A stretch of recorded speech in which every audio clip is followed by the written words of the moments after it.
Hello, this is John from caveofprogramming.com. This is part 6 of the beginner's Java tutorial, and in this tutorial we are going to look at if statements.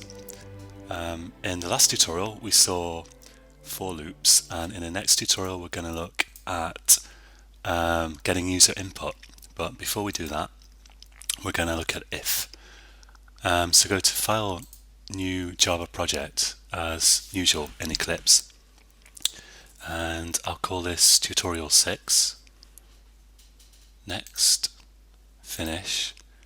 Let's create a new class as usual. By now you will hopefully remember how to do this pretty well.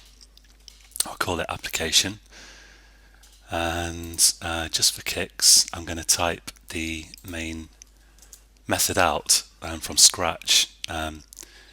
Public static void main string array args, which might sound like Chinese to you, or if you are Chinese it might sound like Greek, but don't worry about that. So if we've already seen one or two examples of conditional statements. For example, if I type boolean, what should we call it? Cond for condition maybe, equals 1 less than 6, and then I can do sysout control space cond, and this will display true when I run it. True. Another possibility would be I could say let's say 3 greater than 8, which is false. There's also a not equal to. I could say 5 not equal to 2, which is of course true. We're using the exclamation mark for a not symbol here. True.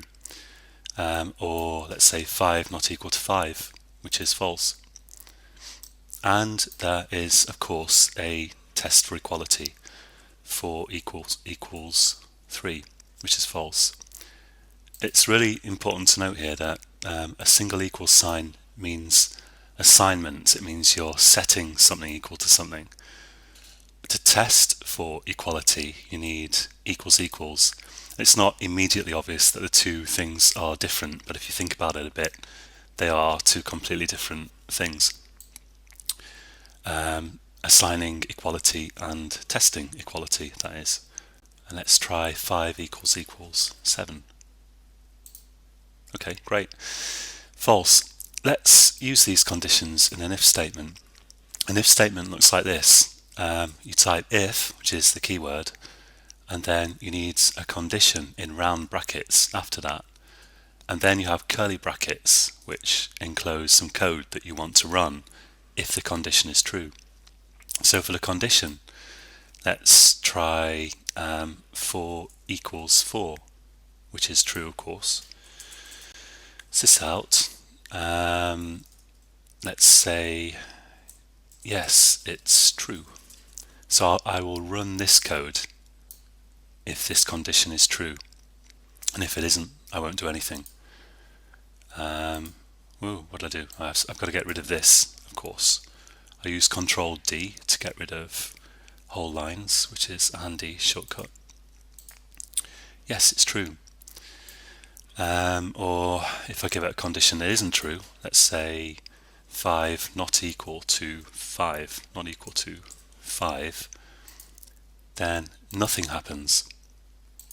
Now, of course I can use variables in there, which is sort of the whole point. Let's say I've got a variable integer, maybe int my int equals 20. Let's say I can say if my int is less than 30, which it is, then I'll do the print.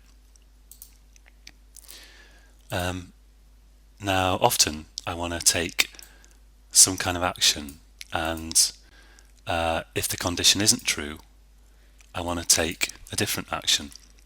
So let's say my int less than 10. Okay, this is false, so at the moment nothing happens because this condition is false, so it doesn't do the code. But I could put a else statement. So I type the keyword else, and then I have curly brackets as well. Notice that Eclipse is automatically adding the second curly bracket when I type the first one and hit return. And here I will type system.out.println no, it's false. Okay, no, it's false. Or if I set this equal to something that is true, my int less than 100, then I get the first bit, but the else doesn't do anything. There is also a else if. For example, I can say else if and then round brackets, and I can put another condition in here. So here I could say, for example, if my int is less than 100, I want to do this. Else if my int is greater than, so here I've got my int less than 10, and here I can say if my int is greater than 20, I'll do this. So, and I'll set my int to 15, and then nothing happens because this is false, so it doesn't do this, and this else if condition is also false, so it doesn't do this. But if I set it to less than 10, this will be true, so I'll get this. And if I set it to greater than 20, I'll set this equal to 30, then I get this condition. What happens if I say else if my int less than 20 and set it equal to 5? Now both conditions are true, but if I run it, as you can see, these are kind of mutually exclusive. So it's saying if it's less than 10, yes, do this, forget about everything else. And that's the idea behind else if. This is an alternative. So if one of these, if this clause is true and it does this, it's not going to do this. This only happens if this isn't true and this is. I can combine if, else if, and else, of course. So I can say else sysout none of the above, and I can say, so this says it's less than 10. Let's make this say it's greater than 20, and let this be 15. Now this isn't true, this isn't true, so it will just do this because this is what it does if none of these conditions are true, none of the above. As usual, if this seems complex, just have a play around with it and try creating ifs and elses and see what happens.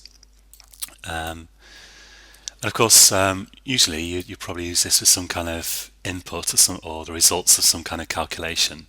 And as I say, in the next tutorial, we'll get on to looking at user input. For now, let me just show you one more thing. We've seen while loops before, so a while loop could look like this. I can say int loop, for example, equals 0. So I have a loop counter which usually you set to 0 to start with, but it doesn't have to be. While loop is less than 5, let's say, do loop sysout, and I'll write looping plus loop. Now, so this at the moment is an infinite loop. If I run this, it just loops and loops and loops. Because loop is always less than 5, so it will always do the loop. And I could stop that by incrementing the loop here. Loop plus plus will add 1 to the loop, as we saw last time. It will add 1 to the loop counter, and in this case every time the loop executes. So now we have 0, 1, 2, 3, 4. But another interesting way of doing it, which is sometimes useful, is I could say if loop equals 5, then break. And the break statement just immediately stops the loop executing. So this will just jump out of the loop. If I type, let's type this out here, and I'll type running. Okay, so why isn't this working? If loop is equal to 5, break. Oh, I forgot to increment loop. Right, let's put loop plus plus here. Okay, so I'm setting loop equal to 0. I'm saying do the loop while loop is less than 5. But screw that, I'm going to just put true and have an infinite loop here. And then here I'll say if loop equals 5, break out of the loop. And here I increment the loop. So now if I run this, you can see what's happening is it's printing looping 0, running, looping 1, running, and so on till we get to 5. And then as soon as the loop is equal to 5, so it still does this, but then the if says if loop equals 5, break, and at that point it jumps out of the loop, completely jumps out, and it doesn't even get to these statements here. There's no running down here. Okay, that's it for this tutorial, and I hope you'll join me again next time. You can find more information and tutorials on caveofprogramming.com. And until then, happy coding.